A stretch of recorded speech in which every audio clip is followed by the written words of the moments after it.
Natumaini kuwa hamjambo, lakini mimi ni mzima wa afya. Ni siku nyingine tena katika upande wa tiba. Sasa hebu nisikilize vizuri katika hizi dondoo za tiba. Kwa wale wagonjwa wa pressure na kisukari, hebu naomba mnisikilize vizuri. Matatizo yenu yanahitaji umakini zaidi, lakini pia yanahitaji tiba iliyokuwa nzuri ili kuweza kusurvive katika haya maisha ambayo tunaweza kuishi.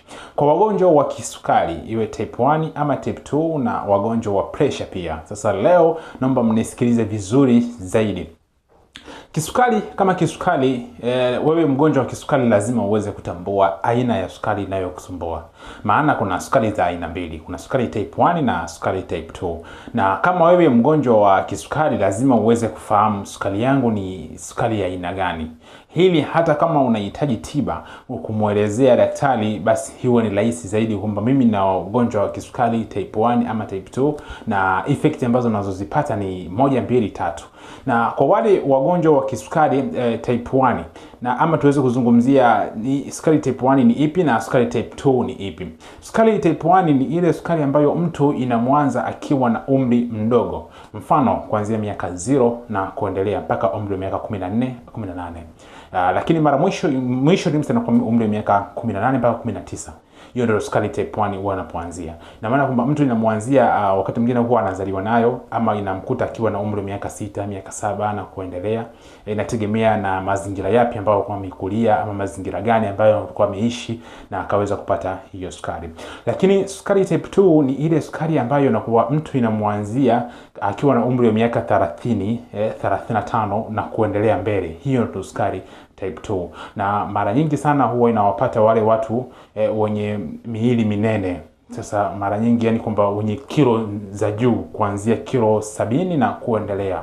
Ukiwa na kilo 70 na kuendelea, upo hatarini kuweza kupata kisukari na hata pressure pia vile vile. Kwa hiyo kama una sukari type 1 na type 2, basi leo weza kutambua zaidi kwamba sukari yako ni type gani. Lakini unaweza kupata tiba kutokana na type yako ya sukari uliyokuwa nayo. Mfano, kwa wale wenye sukari type 1, tunaweza kuangalia jinsi gani ulivyoweza kuathirika. Lazima uweze kupima kongosho na tuweze kujua kongosho yako imeathirika vipi na tuweze kukupatia tiba. Pia sukari type 2 nadhani inafahamika jinsi gani inavyokuwa na athari zake, lakini pia katika upande wa athari, tukianzia upande wa type 1 mpaka type 2, athari ni zile zile japokuwa zinakuwa zinatofautiana kidogo tu.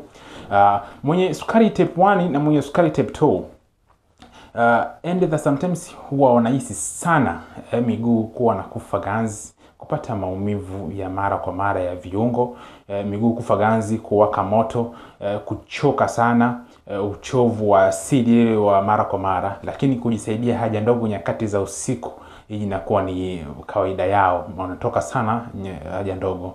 Lakini pia kuweza kuhisi macho kuwa hafifu, lakini kupata maumivu ya kichwa, wakati mwingine hata kuhisi ile hamu ya kushiriki tendo la ndoa. Hii inawakuta sana wale wenye umri kuanzia miaka 40 na kuendelea mbele.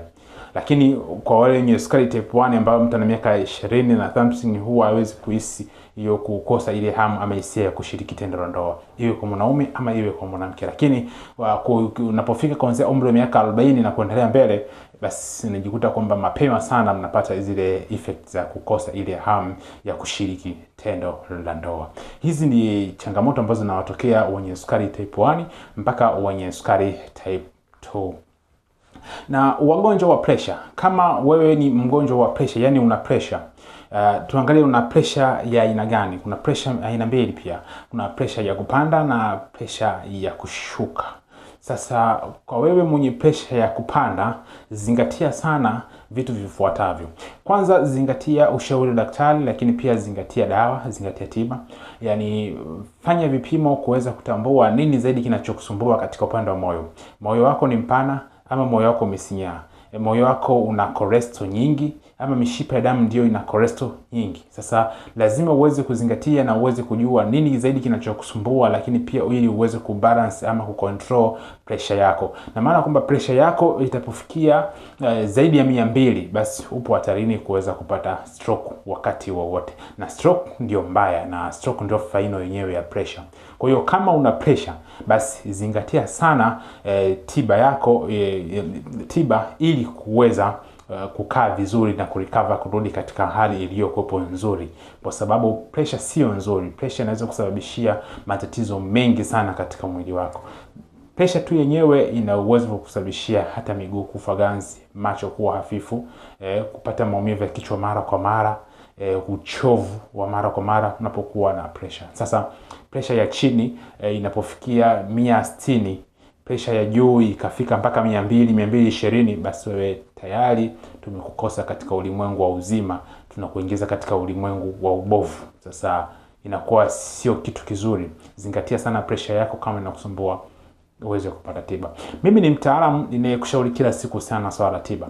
Nina dawa nzuri inayoweza kutibu sukari pamoja na pressure.